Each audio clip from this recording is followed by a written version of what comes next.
పెద్దలు శ్రీ నారాయణ రెడ్డి సారి 95వ జన్మదినోత్సవానికి చేసిన పెద్దలందరికీ మరియు ముఖ్యంగా ఈరోజు మన తెలుగు విశ్వవిద్యాలయం వైస్ ఛాన్సలర్ గారు నిత్యానందరావు సార్ గారు మేము ఒకరోజు సిద్ధారెడ్డి సార్ బడి కరీంనగర్ పోయి రాగానే తెలుగు విశ్వవిద్యాలయం వైస్ ఛాన్సలర్గా నిత్యానందరావు గారిని టీవీ స్క్రోలింగ్ వస్తే చూసి నేను ఇమ్మడి ఫోన్ చేసాను సార్. ఆ విషయం చెప్పి సిద్ధారెడ్డి సార్ ఫోన్ చేసింది. అవును రాములు వస్తుంది, నేను కూడా చూసినాను సార్. ఆ విధంగా మాకు తొలిసారి చూసి చెప్పాను సార్. మరియు నా సంస్థకు సారు మన రంగన్న చెప్పినట్టు 2006లో సాయంకాలం తేజ్ ఆర్ట్స్ క్రియేషన్స్ ప్రారంభమైంది. అప్పటి నుంచి నేను రంగన్న తోడబుట్టిన వాళ్ళు 3 అన్నదమ్ములు ఉండొచ్చు. స్కూల్లో మాత్రమే ఆయన సారు, బయటికి వెళ్తే అందరికీ అన్ననే మా రంగన్న. ఇకపోతే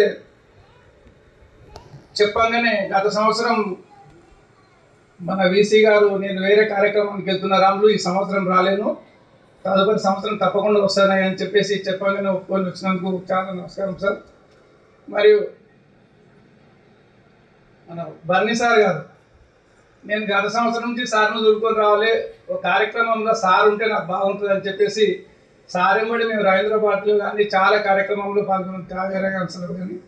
గత సంవత్సరం సార్ వెంబడి కూడా 2 సార్లు ఇంటికి వస్తే ఆయన ఇంటికి వస్తే నాకు టీ తాగిచ్చి బిడ్డను ఇంత మంచిగా చేస్తున్నాం అని చెప్పి ఒక పుస్తకం ఇచ్చి నన్ను దీవించి పంపించాడు. ఈ సంవత్సరం నన్ను వదిలే బాబు, నేను నెక్స్ట్ సంవత్సరం తప్పకుండా వస్తా బిడ్డ అన్నాడు. మొన్నటి నుంచి ఎంబడి పడ్డాను సార్. ఫుల్ షూటింగ్లో బిజీ ఉన్నారు. మన స్టూడియోకి కూడా వెళ్ళాను సార్ మొన్న మీ షూటింగ్ అప్పుడు. వస్తే సార్ షూటింగ్లో ఉన్నారు, భారీ ఎత్తు మనిషి ఒకటి గదా పట్టుకొని. సార్ నేను వచ్చానయ్యా, మీరు షూటింగ్లో ఉన్నారు ఇట్లా సంగతి అంటే, అయ్యో బిడ్డ ఇంత చెప్పొద్దా మరి అంటే, లేదయ్యా వచ్చాను. నిన్న సాయంకాలం నిన్న మధ్యాహ్నం కూడా వస్తే 1:30 తిని పడుతున్నారు సార్ అంటే, అమ్మ అయ్యగారికి ఇవ్వండి అని చెప్పేసి ఇంటికి వచ్చి ఇచ్చాను సార్, నిద్ర లేకపోద్దన్నాను. కానీ తప్పకుండా నన్ను జీవించడానికి వచ్చినందుకు చాలా నమస్కారం సార్. మిగతా మా దయానంద్ రెడ్డి గారు మా ఇంటి దగ్గర ఉంటారు. ఆయనకు ఎల్లవేళలా ఇలాంటి పెద్దల ఆశీస్సులు మరియు విఘ్నేశ్వరుని ఆశీస్సులు ఉండాలి. 23లో ఆయన 27 లక్షలకు బాలాపూర్లు అడ్డుకున్న వ్యక్తి ఆయన దయానంద్ రెడ్డి గారు.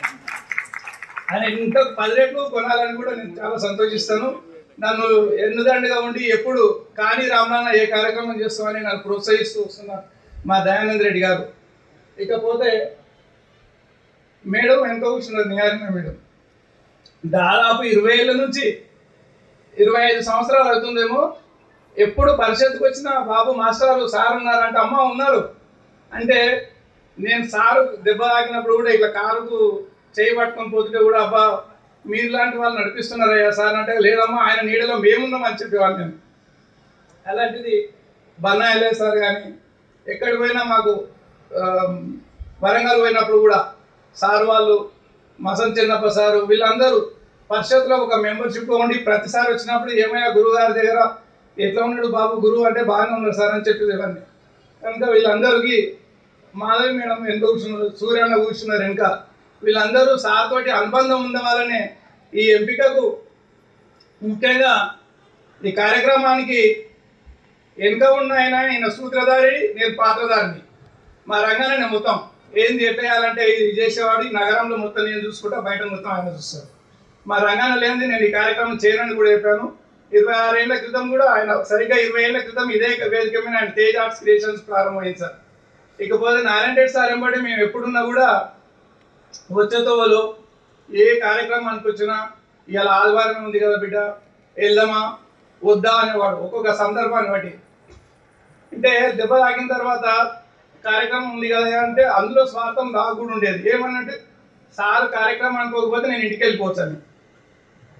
అంటే రాములు పాదాలేమో వెళ్దామంటున్నాయి, మనసేమో వద్దంటుంది, నువ్వేమంటావు ఆచార్య అనేవాడు. నన్ను ఆచార్య రామ అని పిలిచేవాడు. అంటే నేను అనేవాడిని, గత మీద ఆరోగ్యం బాగాలేనప్పుడు ఎందుకు అయ్యా ఇబ్బంది పడతారు, వద్దులేండి ఈరోజు మానుకుందామంటే, ఓహో అలా అంటావా బిడ్డ, నాకు తెలుసు నా గురించి నీకు తెలుసు కాబట్టి నువ్వు ఎలా వద్దంటావని నాకు తెలుసు, కానీ నేను మాట కోసం జీవిస్తున్నాను రా, మాట ఇచ్చినంటే వెళ్ళక తప్పదని చెప్పేసి రైట్ కారెక్కేవారు. ఒకనొకప్పుడు ఢిల్లీ తెలుగు అకాడమీ కార్యక్రమం నడుస్తుంది. ఈరోజు ఆదివారమే కదయ్యా, 20 నిమిషాలు వెళ్ళిపోతాం రవీంద్ర భారతి అంటే. మధ్యకు పోయినాక నువ్వు రాములు పోయి జాములు అయిపో బిడ్డ, వద్దు, ఆయన 6 గంటలకు రమ్మన్నాడు కాబట్టి నువ్వు 20 నిమిషాల బదులు అరగంట వేసుకో అనేవాడు. అని రవీంద్ర భారతి ఇంకా రాగానే ఇలా సమయం చూసుకొని ఇంకా 5 నిమిషాలు ఉంది కదా, అవునాయా ఒక గడియారం అట్లుంటుంది, ఒక గడియారం ఇట్లుంటుంది, వెళ్ళిపోదాం పాయానం అని. ఒకరి గడియారం గురించి మనకు వద్దు బిడ్డ, మన గడియారం మనకే ముద్దు, మనం సరిగ్గా సమయానికి వెళ్దాం, లేదంటే ముసలోడికి ఏం పని లేదు అప్పుడే వచ్చిందంటారు అనేవాడు. అంటే మిమ్మల్నే ధైర్యం ఎవరుకుందయ్యా అని నేను అని అక్కడికి వెళ్ళేసరికి సరిగ్గా 6 గంటల కారు దిగాలి, అక్కడ డోర్ దిగాలి. దిగంగానే ఇట్లా సమయం చూసుకొని అందరూ వస్తారు, సమయానికి వచ్చారంటే నేను రాలేదు, మా సమయ పాలకుడు నన్ను తీసుకొచ్చాడు మా ఆచార్య రాముడు అనేవాడు. ఇంకా అంతకంటే మిక్కిలు ఏం కాదు సార్ నాకు ఆయన దగ్గర చేసినప్పుడు. మావాడు మామూలు కాదు, ఉదయం బస్సు నడిపిస్తాడు, సాయంత్రం నన్ను నడిపిస్తాడు. వాళ్ళేంది నాగరాజు గారు మీరు ఢిల్లీ ఫ్లైట్లో వెళ్ళండి, వాడి కింద కారులో వస్తాడు, ఢిల్లీకి ఫ్లైట్ నీ కారు ఒకటే సరిపోతా అనేవాడు. అట్లా ఎక్కువ సంతోషం పెట్టేవాడు నన్ను.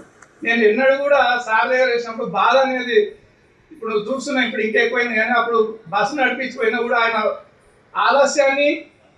ఆలస్యము అనేది ఆయనకు ఆమెడ దూరమే, అబద్ధం అనేది కూడా ఆమెడ దూరమే. ఆయనకు గొప్ప కావాలంటే ఏం కావాలి బిడ్డ అంటే అదే చెప్తుంది, సార్ మీలాగా అబద్ధం ఆడొద్దు, ఆలస్యంగా బయట. ఓహో అట్లాంటవా, అందుకే బిడ్డ నేను ఆచార్య అన్నాను రానివాడు. ఇకపోతే ప్రపంచంలో ప్రపంచం మొత్తం తిరగలేకపోయినా నేను ఎల్ఐసి కొరకు అటు ఇటు తిరుగుతుంటా కాబట్టి ఎక్కడ పోయినా చూస్తుంటాను సార్. ఇంతమంది పెద్దలలో ఎవరు భగవంతుని నమ్ముకుంటారు, కానీ సార్ ఒకటే అనేది, నాకు దేవుడు అంటే ఎలా ఉన్నాడు అవన్నీ తర్వాత బిడ్డ, కానీ నా కూతురులే నా దేవతలు, నా అల్లుళ్ళే నా దేవుళ్ళు అన్న వ్యక్తి ఒకే ఒక నారాయణ రెడ్డి సార్. ఇకపోతే ప్రతి పాటల ఇక ఆయన పాటల గురించి చెప్పాలంటే నాకంత నా అదృష్టం ఏంటంటే నేను ఎక్కువ చదువుకోలే ఉండి తెలుగు సబ్జెక్ట్లో 1 మార్క్ తోటి ఫెయిల్ అయ్యాను. వచ్చి ఇక్కడనే నగరంలో హోటల్లో పనిచేసి నేను ఏదో డ్రైవింగ్ నేర్చుకున్నాను. ఒక మహిళ కార్ నడిపిస్తుంది, ఈ మహిళ కార్ నడిపిస్తుంది, నేను కూడా నేర్చుకోవాలని తప్పనితోటి కార్ నేర్చుకున్నాను. డ్రైవర్ అయినా ఉండి ఆ తెలుగు సబ్జెక్ట్ ఫెయిల్ అయినందుకేనేమో నేను గురుగారి దగ్గరికి వచ్చిన, అది నా అదృష్టంగా భావిస్తాను. అది ఇంకొకటి, ప్రతి పాటలలో మీరు చూస్తూనే ఉంటారు, ఒక విదేశీ ఆమెతోటి పాడనా తెలుగు పాట అన్నాడు. పాడనా తెలుగు పాట పరవశమై మీ ముందు మీ పాట అన్నాడు. అంటే అయ్యా తెలుగు అంటారు ఏందయ్యా అని ఒకసారి సందర్భం, ఓహో నువ్వు అది కూడా చూస్తున్నావు బిడ్డ అన్నాడు. అంటే ఆమె అమెరికా అమ్మాయి కాబట్టి తెలుగు నేర్చుకొని ఇలా వాడుతుంది, తెలుగు అనరాక తెలుగు అని పెట్టండి అన్నాడు అని. అట్లా ఆడవే జల కమ్ములాడు అంటే ఒక పాటల చేపను చూపించింది, అంశం చూపించింది, మొత్తం ఆయన ఆడవే జల కమ్ములాడే కలాంసలాగా జలకన్యలాగా అని. ఇట్లా ప్రతి పాటలోని ఒక పాటలో ముత్యాలు వరహాలు పగడాలు స్వాతిముత్యం తీసుకుంటే ఇలాంటివి ఎన్నో పాటలు రాసి మరి అందరూ హృదయాలను గెలుచుకున్న ఆయన గురువు ఎవరో మనకు ఎక్కువ తెలియదు, కానీ ఆయనకు మాత్రం ప్రపంచం నిండా శిష్యులే ఉన్నారు కనుక